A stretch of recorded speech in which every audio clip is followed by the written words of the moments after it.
Vamos a hacer un contacto con Héctor Sandoval, el vicepresidente de CONAPYME. Vamos a conversar con él por todo lo que está pasando, ¿cierto?, con el rechazo a legislar de la reforma tributaria y lo que evidentemente influye a las pymes, ¿cierto? Hola, ¿cómo estás, Héctor? Tenemos un pequeño problema de audio, pero lo tenemos ahí para conversar de este tema. No sé si ahora me escucha. Ahí, perfecto. Muy verla y escucharla. Te escuchamos, Héctor, acá Mario y yo te estamos escuchando y te agradecemos este contacto con Emprendidos a esta hora de la mañana. Cuéntanos qué significó para ti este rechazo a legislar de la reforma tributaria. Bueno, nosotros no hubiésemos querido llegar a este minuto, por eso es que desde hace mucho tiempo estábamos haciendo nuestro planteamiento al Ministerio de Hacienda, que son los mismos que se leyeron en la sala el día de la votación. Son 21 o 22 puntos en que las pymes estábamos saliendo muy afectadas y por lo tanto necesitábamos ser escuchados.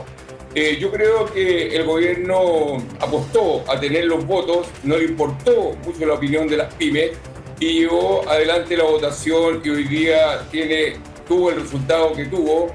Nosotros esperamos que hubiesen aprendido un poco la lección y que efectivamente podamos dialogar, porque si bien es cierto, nosotros participamos de la discusión o los planteamientos o los diálogos que hubieron respecto a la reforma tributaria, pero muchas de las cosas que ahí se dijeron no fueron parte del proyecto. Nosotros entendemos que el proyecto es lo mismo que tenían decidido en su programa de gobierno, pero cuando se llevan adelante diálogos, lo importante es que se escuche la opinión de los demás y no legitimen lo que ya tenían decidido hacer. Por lo tanto, hoy día las pymes estamos dispuestos a conversar de nuevo.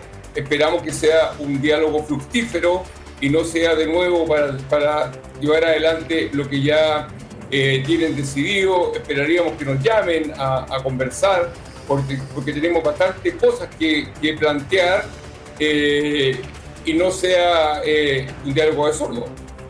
Bueno, dentro de lo que nos dice, hay muchas cosas que deben plantear. ¿Cuáles son los puntos más importantes que considera se deberían incluir y no han sido considerados?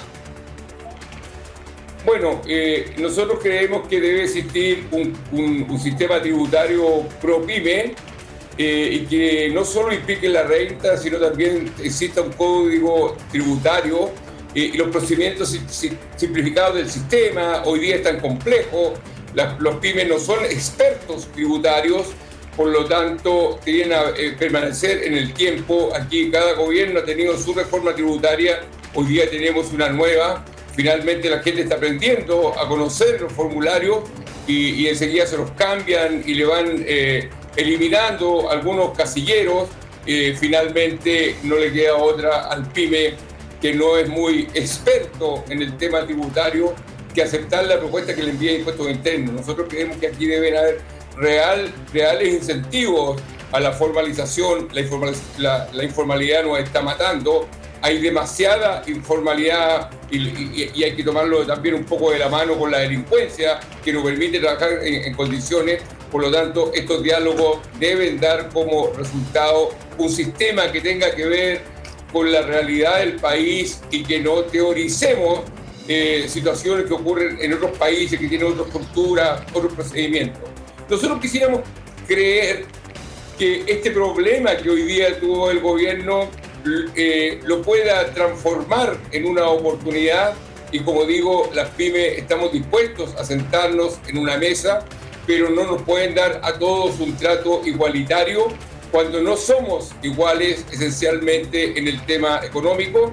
Nosotros no tenemos grandes equipos tributarios, abogados, contadores que nos puedan ayudar. Yo creo que los más grandes saben cómo hacerlo y terminan pagando bastante menos que lo que pagan las pymes, pero ese tema es sumamente injusto y por eso que nosotros planteamos estos 22 temas. Esperamos que el gobierno los tome en consideración, que efectivamente nos invite. Nosotros sabemos que ya están invitando algunas organizaciones a participar de esto, pero lo importante es que participemos absolutamente todos y que pueda ser escuchada la opinión de todos, esencialmente la CONAPYME, que es el gremio mayoritario a nivel nacional, y no solo escuchen a quienes le dicen que sí. O sea, con esto, bueno, nos queda claro que evidentemente estabas de acuerdo con el resultado que se dio, ¿cierto?, de este rechazo a legislar sobre esta reforma tributaria, pero no encontraron que habían puntos, algunos positivos que sí se deben rescatar, o te parecía que en lo general no ayudaba finalmente al crecimiento económico?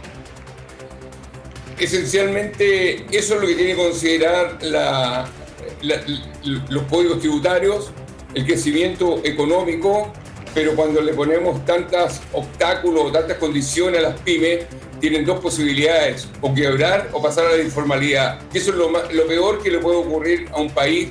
Por eso que los grandes deben tener un trato y los chicos tener un trato diferente, y en eso obviamente que nosotros estamos dispuestos a ayudar.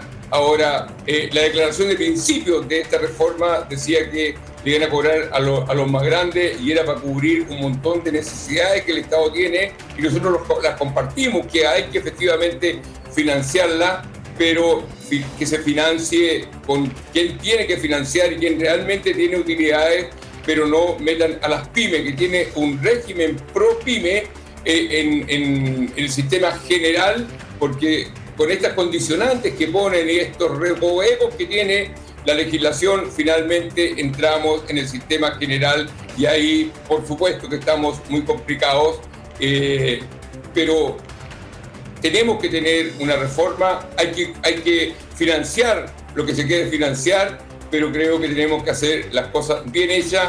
Esta reforma como estaba llevaba más al desincentivo a formalizarse que al incentivo a formalizarse. Por lo tanto, aquí dispuestos a la conversación, y ojalá estas conversaciones sean vinculantes y no sean solo legitimar alguna decisión que ya se tiene tomada.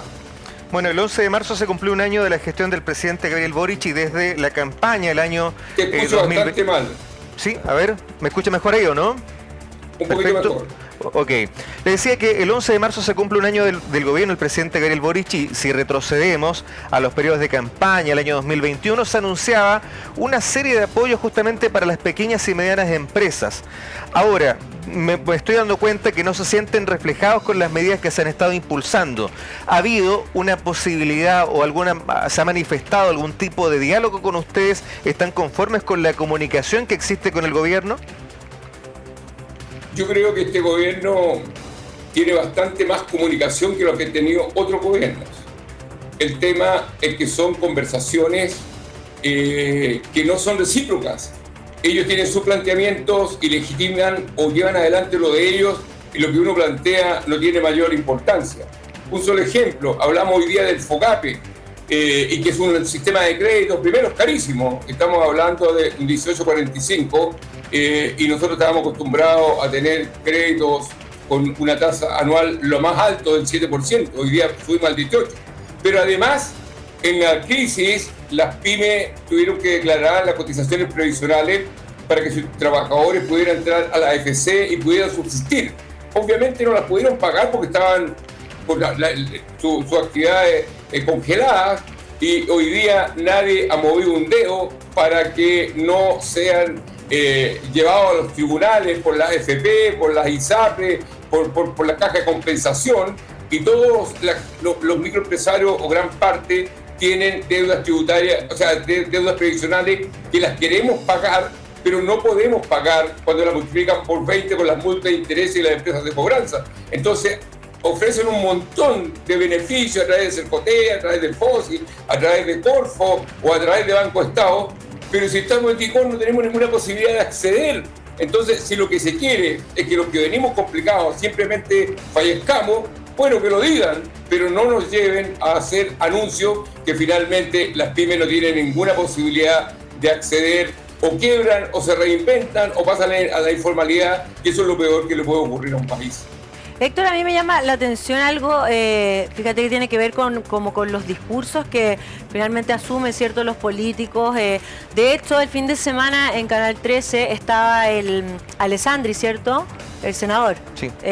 Alessandri, y decía que, claro, que las pymes estaban no les gustaba, digamos, lo que estás diciendo tú, esta reforma tributaria que iba a entrar para legislar sobre ella, pero habían otros que decían que en realidad estaban muy en desacuerdo con lo que había pasado, que también eran de la mediana y pequeña empresa, y decían que en el fondo sí estaban de acuerdo con la reforma. Ahora, también el mismo ministro Marcel dijo que era malo para las pymes, y eso fue una de las primeras cosas que dijo, de hecho. Entonces, como que uno dice, bueno, no se entiende cómo el mismo ministro Marcel, desde el mismo gobierno, mandan señales de decir que a ustedes realmente los dejó de beneficiar lo que pasó, esto de que no se legislara con esta reforma, y ustedes dicen lo contrario. Entonces, ¿cuál es la situación real y en qué momento de verdad ustedes tienen la posibilidad de conversar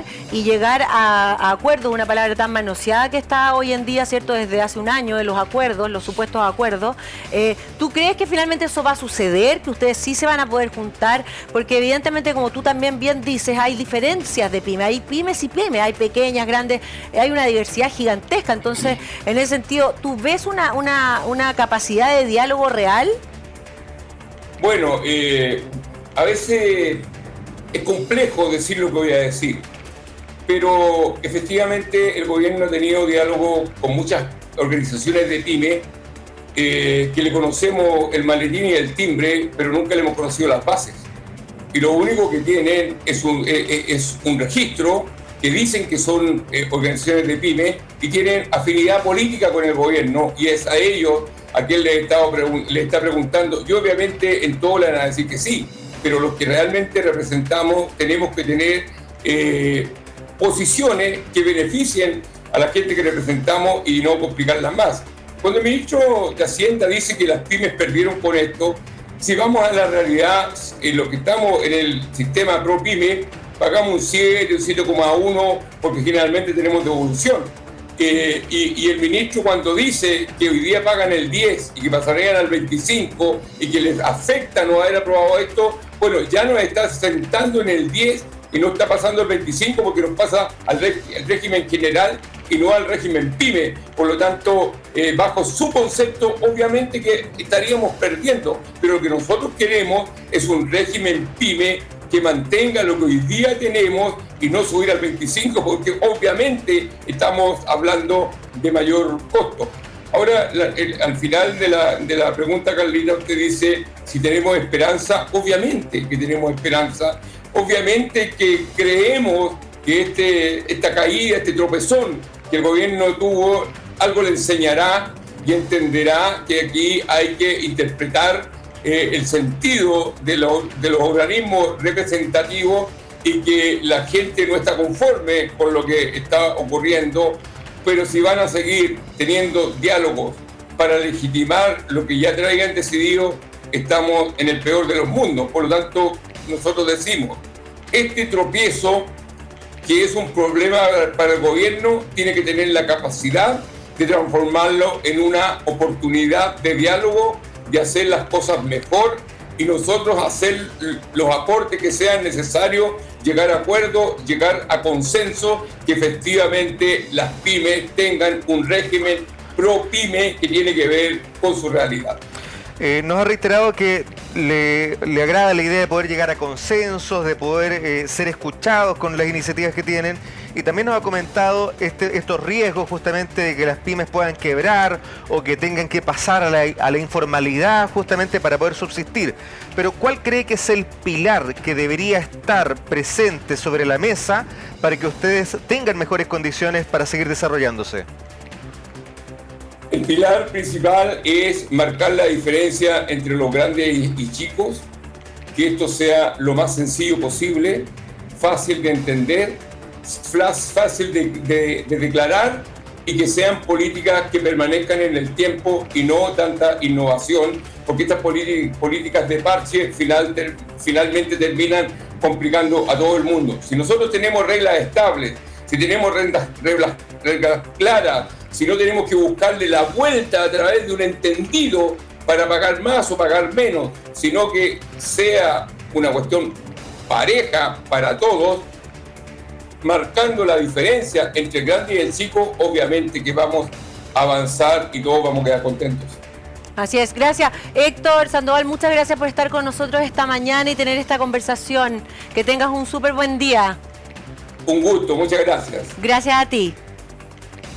Bueno, yo les tengo algo que contar. Si Cuéntame. estás estresado, por ejemplo, estás durmiendo mal, porque estás preocupado. Preocupado, sí, achacado ya. Es que ¿sabes qué pasa? Que marzo ha sido difícil Y está mal la para cosa. todos y la cosa no está fácil, pero por eso yo les tengo un muy buen consejo. Se tienen que contactar con nuestros amigos de chiledeudas.cl. Así no se vayan a preocupar más y van a poder dormir tranquilos. En Chile Deudas cuentan con abogados expertos en defensa de juicio por deudas, eliminación de informes comerciales negativos y expertos en ley de quiebra. Puedes buscarlos en redes sociales y entérate de todos sus servicios. Recuerda, tus deudas tienen solución junto a chiledeudas.cl.